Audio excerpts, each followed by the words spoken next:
This is the Stick and Hack Show. Conversation, discussion, debate, and golf talk from a stick, Mike Ryan, and the hack, Adam Grubb. Boys, you are up. All right, welcome in. This is the Stick and Hack Show, the most sophisticated golf show in the free world. That's Stick Mike Ryan. I'm the hack, Adam Grubb, and I don't want to just call you a stick anymore, Mike Ryan. You are, in fact, club champion, right? I am. And it's exciting, and I don't know how you handle the pressure, and I don't know how you handle the accolades that I'm sure you're getting on a daily basis, not only from your family, friends, colleagues, people probably don't even know, as you walk down the street as a club champion. Hey, I had a good weekend. Right, there it is. I played well. That's the stick mentality. I played well. If that were me, I would have had everybody in that clubhouse buying me drinks, buying me food for a year. Okay, I'm up for that. Right, I'm sure you are. But you're not going to do that. You're just going to ho-hum it along, club champion. Yeah. Not a big deal. Yeah. But it was fun, though, right? It was. It's fun to win. It's fun to win. It's always fun to win. All right, first up here is Tiger Woods. Your boy withdrew from the Northern Trust, the first leg of the FedEx Cup. He is no longer playing, but he held to his I only play 4 times a year rule. He's like, oh, my God, I must have miscounted here. This is my 5th time playing this year. I'm going to shut it down. Is that a big deal? A bleak strain? What's his deal? I don't know. He is just it's like he's become fragile at this point. Right. I don't understand it's like a 68-year-old man who can't get out of the car. Yeah. And I mean, he's made, the statement that, this kind of is what it is at this point. I'm not going to be healthy all the time. I'm going to have weeks where I just can't make it through a tournament. I don't think I would have thought it'd be this often, but it feels like it's a lot more than it should be. But there are people withdraw all the time from tournaments, and people have injuries. I know that most don't realize that golfers can get injured, but they can. There's a lot happening on your body during a swing. So just him getting hurt is not a big deal, except for the fact that he had this comeback. He has been hurt, and he's Tiger Woods. That's why this is news. Somebody withdrawing from a tournament, not normally big news. Yeah, I would say that, but Tiger's obviously Tiger, and with all the past that he's had, we're going to keep hearing about it all the time. Can you imagine the meetings at NBC when that news comes out? Like, oh my God! I wonder if they have like a they have like a red phone that's like they have to. The Tiger phone. Tiger's out. Okay, 30% decline in ratings and a $200 million dip in sponsorship fees. Yeah.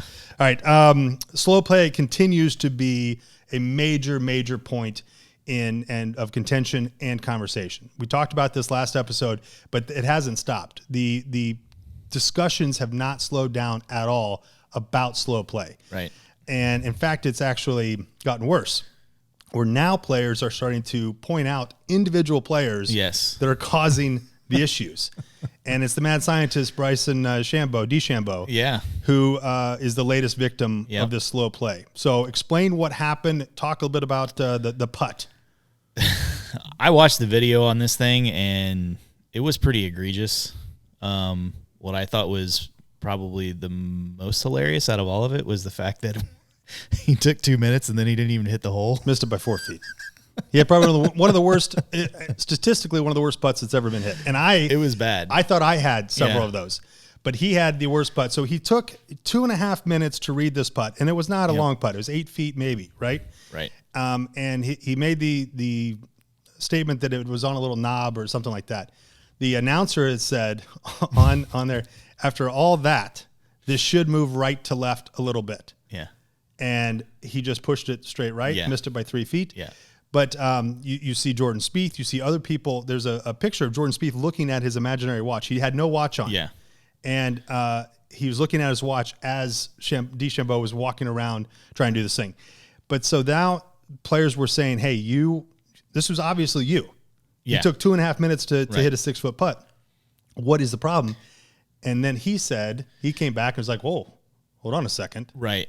He was basically like, that's a very small subset of the shots that I'm taking. He said it's, that's like the 1% where it takes me that long to take a shot. Yeah. But they had some other video of him on another like wedge approach shot that he had. It was like he walked off the shot. It was like 70 yards. But the funny thing was I watched the video of it, and the announcer on there, he already knew the yardage. So I'm like, well, if if he knows the yardage, and I doubt he stepped it off. Right. And he's played 5,000 rounds in his life. Right. He knows what 60 yards looks like. Yeah, it's... Now, they're trying to hit it to a spot, so it is different than for a hack who's out there who's just trying to get it near the green. Hey, 60 yards, fine. 60 yards to me is not 60.8, right? It makes sense to them, but it's crazy. And so what has happened now is that there's this spotlight on the slow play, and the USGA is actually coming under fire now at this point, right, because they're saying, look, it's not just, and players are saying, those are the rules. What I can take as much time as I want within the rules today, and that's what I'm doing. So is this a USGA problem? Well, I don't think it's just a USGA problem. I think it's a USGA PGA Tour problem, both. I mean, they both have a role to play in it.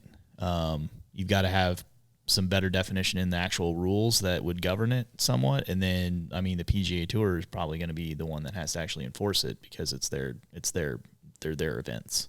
And they said that in fact, some of the PGA players said younger players and hacks and sticks alike who are just golfers, they're learning from us. They're watching us play, just like you watch Steph Curry hit threes. Now all of a sudden the 12-year-old is out there bombing threes because that's how you play NBA basketball. That's how they are looking at golf. It is very systematic and annoyingly slow. Yeah, well, and I think so. DeChambeau is an easy target just because of all the of his nuance. Hat. He has a dumb hat. That's part of it. Am I wrong? His hat's dumb. Yes. He needs a stick and hat. I'm not a fan of it. He does. He has so many other things that he does, and the way he approaches the game is so much more analytical, I think, than anybody, that he's such an easy target. Right. So is it warranted? I don't know. I'm not out there on tour with him every week, but if you see those clips and, comments I've heard even from, like Justin Thomas, he said, Bryson's a slow player. I'm not trying to single him out, but he is a slow golfer. So I'm not trying to single him out, but I just said his but name. I'm going to. I know. on Golf Channel. But he, Well, the baseball is actually this year alone, and I love baseball. Yeah. This is their first year that they were toying and tinkering with a pitch clock in spring training, where it starts at 20 seconds, and then the batter has to be in the box within 5 seconds left, and then they got to make the pitch. And why not? I mean, baseball is the other sport that is incredibly slow, that people say is losing its luster because of how long it takes, and that people don't want to go sit out there and watch something for 3.5 hours or 4 hours on TV. Golf, that could be a bigger problem than we know. Yeah, it's something they're going to have to address it in some manner. I don't know what it's going to end up being, if that's a shot clock or not. And, as I've thought about it more, I don't know if a shot clock is the answer or not. But I think there are things they can do on tour outside of a shot clock that would probably help. That's what they came out today with a statement that said, hey, there's also a lot of people walking with, we got the galleries, and then we got the movement, and we got all this other stuff, right? So there's other things. So slow play is not going to is going to continue to be a topic, and I think the entire rest of these playoffs you're going to hear more and more about that, and as the year goes on. All right, we move on to the conversation. This is the science and technology of golf, Mike, and there is nothing that I think is more exciting than in a game to see actual advancement of science bringing a new level of play to a sport that was hickory sticks and I don't know what kind of. Yes, they had hickory sticks. Right, and what shafts? The shafts. Thank you. And then the balls were made out of like goose feathers and tar. Yeah, I don't remember. I think it's that. I think it's that. Yeah, goose feathers and tar. A gutta ball, I think is what they called them before. Right. And now we are at the point now where there's ball fitting, there's club fitting, there's this whole other thing. Is the technology in golf today where it's going to stay for several years, or do you continue to see technology change the face of the PGA and of golf in general? I think it's going to continue to change things. I don't know that it's going to be necessarily like distance and that type of thing. I think at some point that may be like diminishing returns. We've kind of topped out, but I think you'll probably start to see some things with putters. You've already started to see some things there where they're going to have some new technology. I think that may help things, but I think it's from a science and technology standpoint, it helps the average golfer more than anybody, in my opinion. Yeah, absolutely.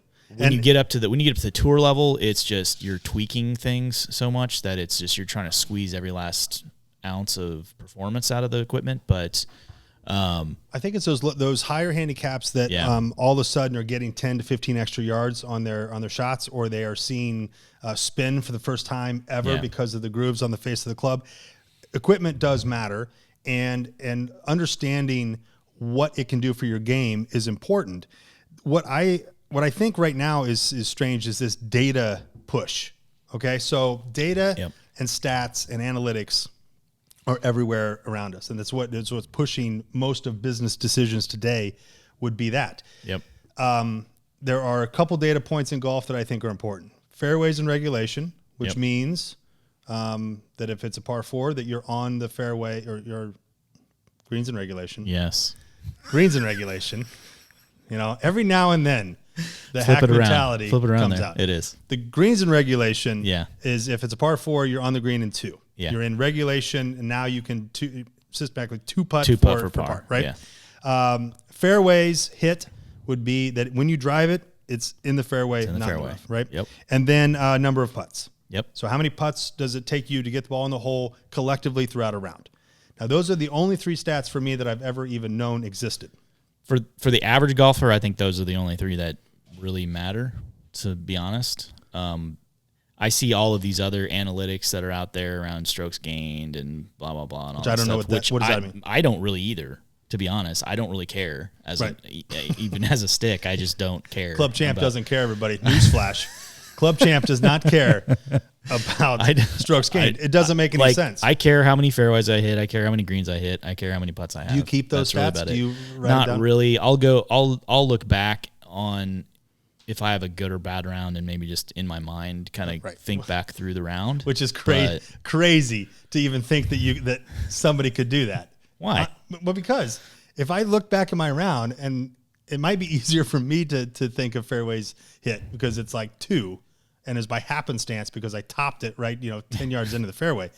But to go back, Tiger does that a lot. Tiger remembers every shot that he's ever hit, and he can go through them one by one, telling you the yardage and the thing. That is crazy to me. But you could go back in a round and say, okay, I hit 12 of 18 or 12 of 16 fairways. Yep. And that's completely doable for me. Yeah. Okay. I do it all the time.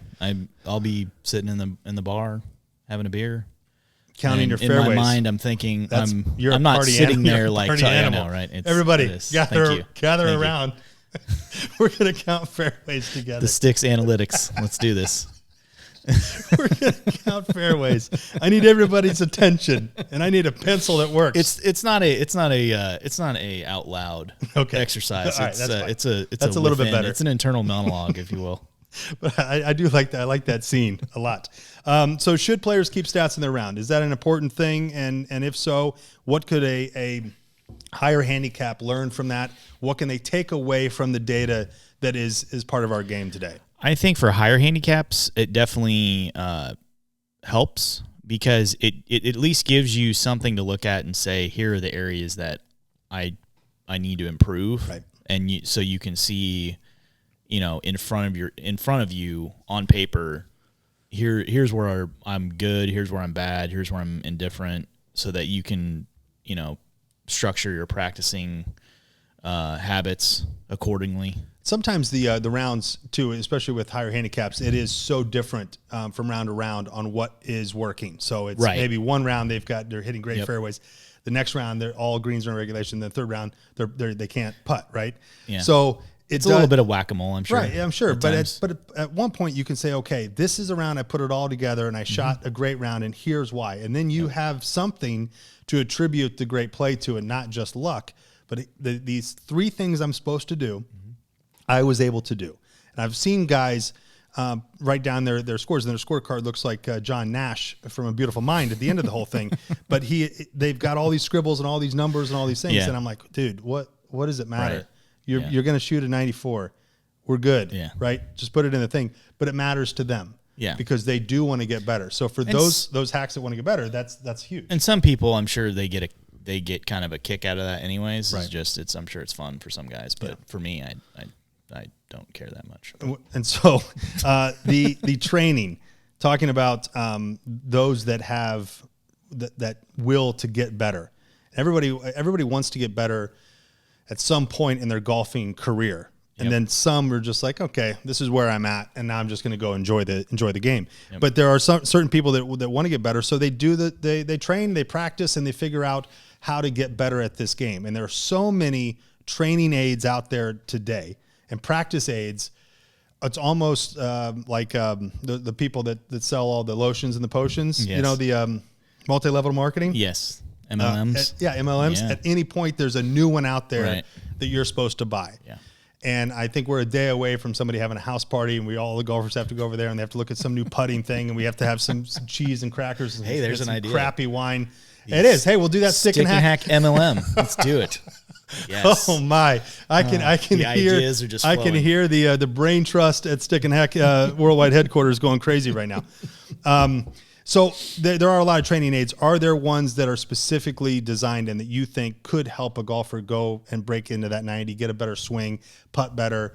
Is there anything out there that you like? I think there's simple ones. Like, to me, an alignment stick is probably the number one thing that I think is a good tool to have, just because, I mean, I can't tell you how many times, even myself, that I may be out there and I feel like I'm shoving shots or I'm pulling shots, and then I just look at my alignment and I'm just aim there.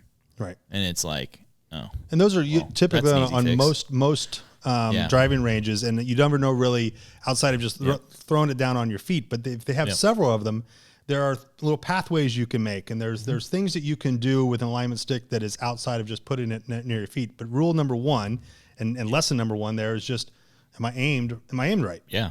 Because if you don't know that, then you just think everything goes right. So then you start to correct yourself, and you start to correct your grip and the head and all this stuff, and then it messes with your mind. Yeah, you can create all kinds of other problems that are, symptoms of something as simple as alignment. Right. Like, I've done it before plenty of times where I'm like screwing around with my grip and my swing path and trying to figure out what I'm doing, and then I just go back and I throw an alignment stick down there and look at it, and I'm like, oh, I was actually that's very frustrating. Should not have done any of that. I should have just complete waste of time. Kept it simple. Now my back hurts. Exactly.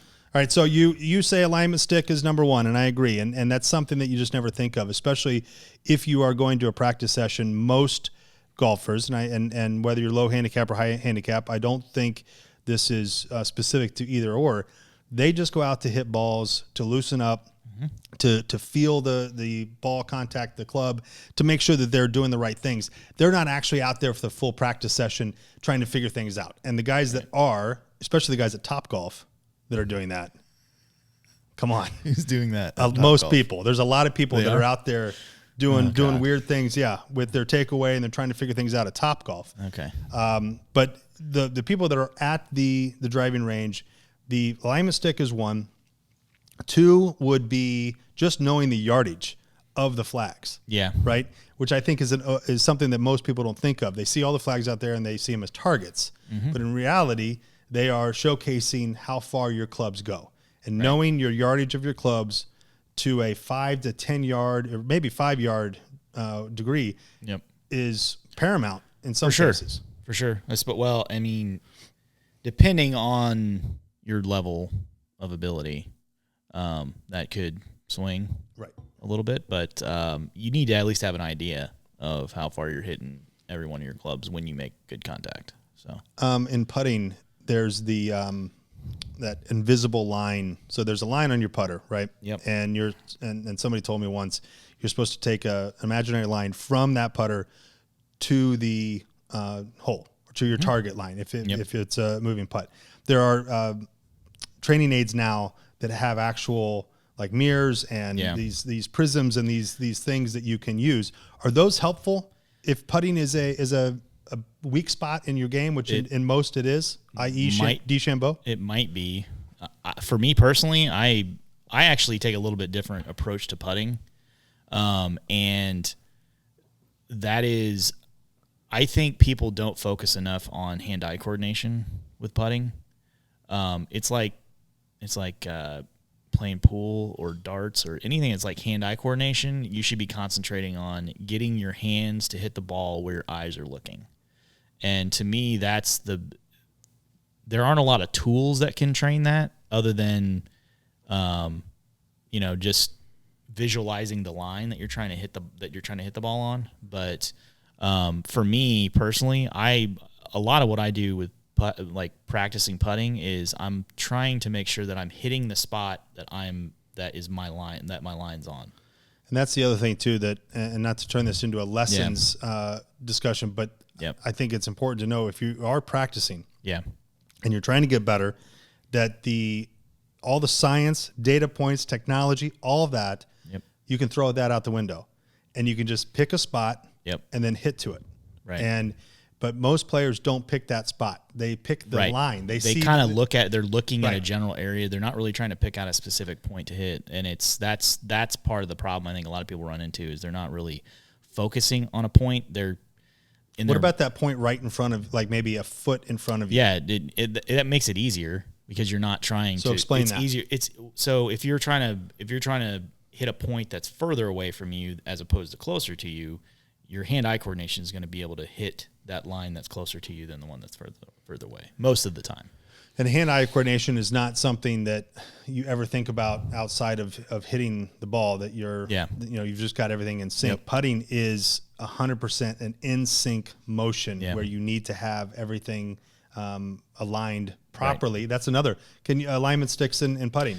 Yeah, I mean, those help. You definitely want to make sure that your body's square to the target line. That was always my problem. And a lot of people, my shoulder would close up every single time. And keeping your body quiet. That's one thing that's a problem for me. Don't do. I'm gonna be honest with you. Especially see it in higher handicap. Being quiet for me. Well, yeah, it's a problem. We know, Adam. Everyone knows. Oh, thank you, Mike. I appreciate that, and everybody does know. What do you want from me?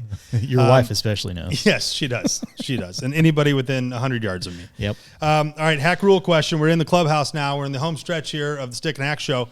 I'm talking with the club champion, Mike Ryan, also known as the Stick. I got about a month left of that. Okay. Well, and then the party's going to be over. Yeah. And we're looking at the next season. We'll have moved on. Yeah. Right. All right. Hack rule question. What is proper mulligan etiquette? Okay. So, okay. In your opinion, is the mulligan a thing? I mean, what do you feel about it? If you're playing golf with people that aren't at your caliber, and they take a mulligan somewhere in the course, what's your reaction? It depends on the spirit of what we're playing for. If it's just for fun and we're just playing around, I don't care if anybody takes a mulligan wherever they want. I actually prefer they would, just so that they can get out there and practice and get the feeling of hitting a good shot. If we're playing for money or it's in competition, no. Right. Even in that outside of okay, we go up, we may be playing for money. First hole, you get a breakfast ball, but outside of that, automatic 2 off the tee. So but everyone knows that up front. It's not So somebody, some guys flying in from a business meeting. Yep. He hasn't hit a ball in 2 weeks. Coming in hot. And he's like, hey, he's texting you, minutes before, I'm on my way. Yep. So you got to wait. And you got to let somebody through. It's a whole ordeal. You're like, oh, good. Trent's here. Perfect. Thanks for showing up, bud. And then he hits one 16 feet to the right. And then he's like, hey, and you say, hey, hit another one. Yep. No problems there. Nope. 8th hole, you're playing for a $5 Nassau. Yep. Okay, you got $5 in the front, $5 in the back, $5 total, $15. Okay, not a big deal, but you're still playing for money. And some guy and gets up to the 8th hole, hits a shot into the water. Yep. Okay, just lays the sod over it, chunks it right into the water, and then he says, I'm going to take my mulligan. And he pumps another ball down. What mulligan? Right. So you'll say, I'm sorry.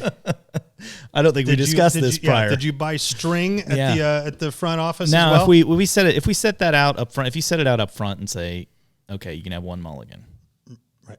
Fine, but anywhere you want. It can't be mid round. It happens suddenly. I know. And it's my favorite is when they hit. So I'm just gonna they hit a crappy shot, and then they say I'm gonna hit another one for practice.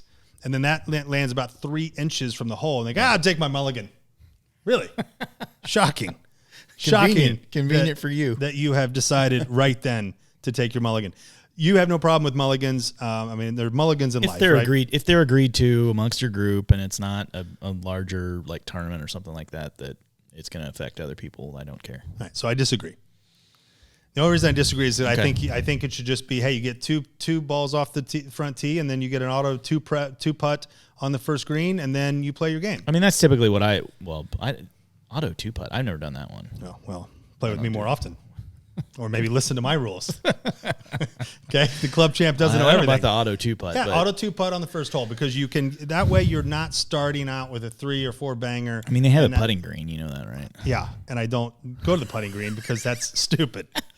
Okay, that is a waste of time. I'm not all of a sudden going to learn how to putt. You know, get your game face on, man. The Hack wrote an article on that, stickandhack.com, specifically about practicing putting minutes before you tee off. Right. No, auto two putt. So those are the local rules. Those are your buddy's rules, where you say, hey, it's 2 off the tee and auto two putt, so that you can get off the first hole in a good space. Okay, that's it. Because you don't want anyone's round wrecked with an 8 or a 9 on hole 1, right? I don't. What if they do all of those things and they still have a 9? Well, then they should quit the game. They should sell their clubs in a rummage sale and buy a pony. I don't know what to tell you. That's just the way it is. All right, fair enough. All right, stickandhack.com for more stories as we continue the most sophisticated golf show in the free world. And next episode, we have a special guest. We're going to talk golf psychology, Mike. It's going to be specifically around the mental game of golf, which, as you know, is my sore spot and most people's sore spot, right? Definitely. I know it's yours. I witnessed it. Thank you. Firsthand. Thank you. Day 2. Are we going to talk about that every single episode? I can't talk about your club champion, but we're going to talk about my... Hey, it goes both ways, man. My absolute meltdown. This is the dynamic we're working with. Well, it sucks. I'll tell you that right now. Stickandhack.com for more show and more videos as well. And sign up for The Break, which is our weekly newsletter bringing you the stories of golf like nobody else can. And find us on social at Stick and Hack. This is the Stick and Hack Show. Mike Ryan, Adam Grubb. You guys have a great week. Peace out, guys. The Stick and Hack Show is now over. Subscribe, rate, comment, and tell your friends. You are now free to go about your day.